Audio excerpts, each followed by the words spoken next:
इस वीडियो में हम बात करेंगे कि किसी विटनेस का क्रॉस एग्जामिनेशन आप कैसे कर सकते हैं। अगर आप नए वकील हैं, एडवोकेट हैं, अभी शुरुआत की है आपने, तो हिचकिचाहट होगी आपको किसी विटनेस का क्रॉस एग्जामिनेशन करने में। तो अपने एक्सपीरियंस से मैं कुछ पॉइंट आपको बताता हूँ, हो सकता है उससे आपको हेल्प मिल सके। देखिए, सबसे पहले तो किसी भी विटनेस का, एक सिविल केस का हम एग्जांपल ले लेते हैं कि कोर्ट में सिविल केस में सबसे पहले चीफ होता है किसी विटनेस का। चीफ में वो क्या करते हैं कि अपने डॉक्यूमेंट्स को टेंडर करते हैं, अपना एफिडेविट देते हैं। तो अगर चीफ भी करवाना हो तो उसकी लैंग्वेज क्या होती है वो मैं आपको बता देता हूँ। उसमें लिखा होता है कि आई टेंडर इनटू एविडेंस माई ड्यूली स्वॉन एफिडेविट। एफिडेविट को आप एग्जिबिट लगा सकते हैं, exhibit P A along with documents. जो डॉक्यूमेंट्स हैं उनको आप एग्जिबिट लगा दीजिए। तो ऐसे हो जाता है, उनका साथ में एफिडेविट होता है। तो एफिडेविट उनका टेंडर हो जाता है। इसको बोलते हैं कि चीफ हो गया है विटनेस का। अब बात आती है कि विटनेस का क्रॉस एग्जामिनेशन आपने करना है। प्लेंटिफ के वकील ने अपना विटनेस को चीफ करवाया, टेंडर करवाया एफिडेविट। उसके बाद अब बारी आई आपका क्रॉस करने की। आप डिफेंडेंट के वकील हैं, मान के चलिए आप डिफेंडेंट के वकील हैं, विटनेस हाजिर है कोर्ट में, आपने करना है उसका क्रॉस एग्जामिनेशन। अब स्टार्टिंग कैसे करेंगे? देखिए, सबसे पहले जो सबसे ज़रूरी बात है कि जो केस की प्लीडिंग्स होती हैं, प्लीडिंग्स को अच्छे से पढ़िए। प्लीडिंग्स का मतलब क्या होता है? जो प्लेंट होती है और जो रिटन स्टेटमेंट होती है। प्लेंट और रिटन स्टेटमेंट, जवाबी दावा, इन दोनों को प्लीडिंग्स बोला जाता है कि ये प्लीडिंग्स हैं सिविल केस के अंदर। प्लीडिंग्स के बाद, रिटन स्टेटमेंट के बाद रेप्लिकेशन या रीज्वाइंटर आता है, उसको अच्छे से पढ़िए। उसके बाद रेप्लिकेशन के बाद क्या होता है? इशू फ्रेम होते हैं कोर्ट के द्वारा। इश्यूज़ क्या होते हैं कि मेन पॉइंट्स होते हैं कि दोनों पार्टीज़ ने जो अपनी प्लीडिंग्स दी हैं उनमें उनके मेन इश्यूज़ क्या हैं, मेन पॉइंट क्या हैं, झगड़े का कारण क्या है। तो उनमें 5, 10, 12 जो जो भी कोर्ट के द्वारा पॉइंट्स बनाए जाते हैं वो उनको बोलते हैं कि ये इश्यूज़ हैं। इश्यूज़ के बाद केस जो है वो प्लेंटिफ एविडेंस पे लग जाता है। प्लेंटिफ को कहा जाता है कि आप अपने विटनेस बुलाइए और उनका चीफ करवाइए। उसके बाद जो क्रॉस है वो डिफेंडेंट के द्वारा होता है। उसके बाद फिर डिफेंडेंट एविडेंस पे लग जाता है, फिर क्रॉस उसका प्लेंटिफ के द्वारा होता है, फिर फाइनल आर्गूमेंट पे चला जाता है केस।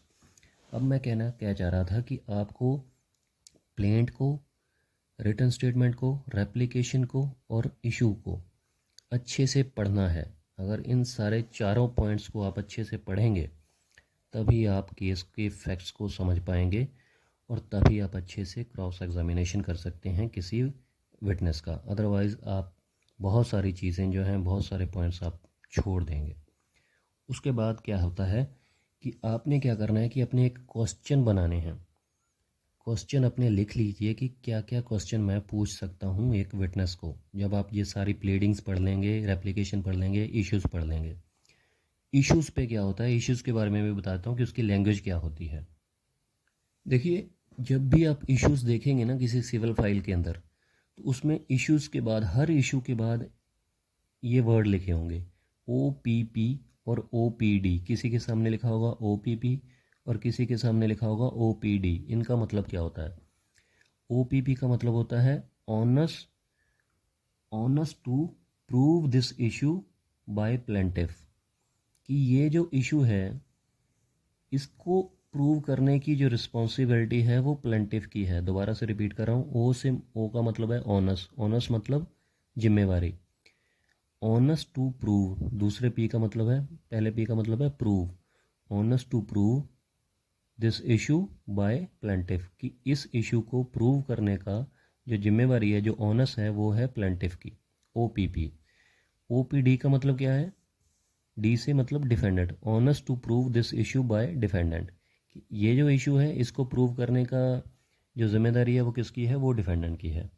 तो आप जब इश्यूज़ को अच्छे से पढ़ लेंगे आपको पता चल जाएगा कि मेरे इश्यूज़ कौन से हैं, कि मैंने कौन से इश्यूज़ प्रूव करने हैं और प्लेंटिफ ने कौन से इश्यूज़ प्रूव करने हैं। तो उन्हीं फैक्ट्स पर आप जो है क्रॉस एग्जामिनेशन कीजिए। और जब आप रिटन स्टेटमेंट पढ़ते हैं, प्लेंट को पढ़ते हैं, तो आपको पता चलता है कि कुछ बातें जो हैं, तो इस तरीके से आपको पता चलता है कि कुछ बातें जो हैं ऑलरेडी दूसरी पार्टी ने एडमिट कर ली होती हैं, तो उन पर आपको क्रॉस करने की कोई ज़रूरत होती नहीं है। इसलिए प्लेंट को, रिटन स्टेटमेंट को, रीजॉइंडर को, रेप्लिकेशन को और इश्यूज़ को अच्छे से पढ़िए। उसके बाद केस प्लेंटिव एविडेंस पे जाता है, फिर चीफ होता है, फिर क्रॉस होता है। तो बात हो रही थी क्रॉस एग्जामिनेशन की। जब चीफ करवा गया कोई विटनेस, आपने क्रॉस करना है, तो उसने जो एफिडेविट टेंडर किया है, सबसे पहला क्वेश्चन है, आप यही पूछिए। ये बेसिक क्वेश्चन होते हैं कि आपने जो एफिडेविट कोर्ट में दिया है, ये आपको पता है कि आपने कहाँ तैयार करवाया है, कौन सी डेट को आपने ये एफिडेविट तैयार करवाया है। तीसरा क्वेश्चन पूछिए कि इस एफिडेविट में बहुत सारे फैक्ट लिखे हुए हैं, बहुत सारी बातें लिखी हुई हैं, क्या आपको पता है कि कौन कौन सी बातें लिखी हैं इस एफिडेविट में, या आपने सिर्फ अपने वकील के कहने पर इस पर साइन कर दिए हैं। ये आपने तैयार करवाया है या आपके एडवोकेट ने तैयार करवाया है, और कहाँ बनवाया था ये एफिडेविट, डेट बताइए इसकी। तो जो ज़्यादातर विटनेस होते हैं वो घबरा जाते हैं, बौखला जाते हैं और गलत जानकारी दे देते हैं। कई बार विटनेस खुद ही कह देता है कि मुझे नहीं पता है कि इसमें क्या लिखा गया है, मैंने सिर्फ वकील के कहने पर साइन किए हैं। तो ये तो हो गए बेसिक क्वेश्चन, इनको आप पूछिए और हमेशा अपने आप को कूल रखिए जब आपने क्रॉस एग्जामिनेशन करना है। जो विटनेस है उसको बौखलाने दीजिए, आपकी ड्यूटी है कि विटनेस को बौखलाने दें, क्योंकि बौखलाहट में ही, गुस्से में, आवेश में आके ही वो कुछ ऐसी बातें कहेगा जो आपके फ़ायदे के लिए, मतलब आपके केस के लिए फ़ायदेमंद होंगी। आप खुद गुस्से में कभी नहीं आएंगे, ये हमेशा ध्यान में रखिए, क्योंकि अगर वकील कूल माइंड में रहेगा तभी वो सारे पॉइंट्स पर क्वेश्चन पुट कर सकेगा। और क्रॉस एग्जामिनेशन करने से पहले अपने सवालों की, अपने क्वेश्चंस की एक लिस्ट ज़रूर बनाएं, क्योंकि पूरी पूरी तैयारी करके चलेंगे तभी आप हर पॉइंट को जो है पकड़ पाएंगे, अदरवाइज़ कोई ना कोई पॉइंट ज़रूर रह जाएगा। और एक बार क्रॉस एग्जामिनेशन कंप्लीट हो गया, उसके बाद फिर आपको सोचेंगे कि मेरा ये पॉइंट रह गया, मैं ये भी क्वेश्चन पूछ सकता था। इसलिए पहले से ही तैयारी करके जाएँ। हालांकि सारे क्वेश्चन आप नहीं लिख सकते हैं पहले से, कुछ तो इमीडिएट उसी टाइम आपको माइंड में आते हैं, उनके जो जवाब आते हैं विटनेस के, उसी आधार पर आपको क्वेश्चन पूछने होते हैं। और जो मेन पॉइंट ये है कि जब आप ये बेसिक क्वेश्चन पूछेंगे, जो मैंने अभी बताया कि एफिडेविट के बारे में पूछिए कि कब बनवाया था, कौन सी तारीख को, किस, आपको पता है कि नहीं इसमें क्या लिखा हुआ है, तो तभी आपको पता चल जाएगा जो विटनेस है वो घबराया हुआ है, या विटनेस ओवर कॉन्फिडेंट है कि काफ़ी कॉन्फिडेंट है, या विटनेस को सारी चीज़ें पता हैं कि नहीं पता हैं। तो उसके बाद उसी हिसाब से क्वेश्चन पूछिए। जिस क्वेश्चन पर वो विटनेस घबरा रहा है उसी क्वेश्चन को और ज़्यादा पुश कीजिए, और उसी से रिलेटेड 3 4 5 6 क्वेश्चन और पूछ लीजिए, ताकि वो विटनेस घबराहट में कुछ अगर गलत बोल रहा है या झूठ बोल रहा है तो और झूठ पे झूठ बोलता जाए, ताकि आपको उस केस में फ़ायदा मिल सके। और इसमें ख़ास बात क्या है कि सजेशन की, जब आप क्रॉस एग्जामिनेशन करते हैं सिविल केस के अंदर, तो सजेशन बहुत ज़्यादा मैटर करती हैं। देखिए, जो सजेशन की लैंग्वेज होती है वो मैं आपको बताता हूँ। सजेशन का मतलब ये होता है कि अगर आप दूसरी पार्टी वकील हैं, आपने क्रॉस एग्जामिनेशन कर रहे हैं, तो अगर आप सजेशन दे रहे हैं मतलब आप उस फैक्ट को डिनाई कर रहे हैं जो विटनेस कह रहा है। अगर आपने उस फैक्ट पर सजेशन नहीं दी तो कोर्ट ये मानेगा कि आप उस फैक्ट को, उस बात को एडमिट कर रहे हैं। इसलिए सजेशन देना बहुत ज़रूरी है आपके डिफेंस के लिए। ये फाइनल आर्गूमेंट्स में ये चीज़ें बहुत ज़्यादा मैटर करती हैं। मान के चलिए विटनेस ने कोई इन्फॉर्मेशन दी, तो आप उसको अगर गलत साबित करना चाहते हैं तो उसको कैसे लिखवाएंगे, आपने लिखवाना है कि it is wrong to suggest.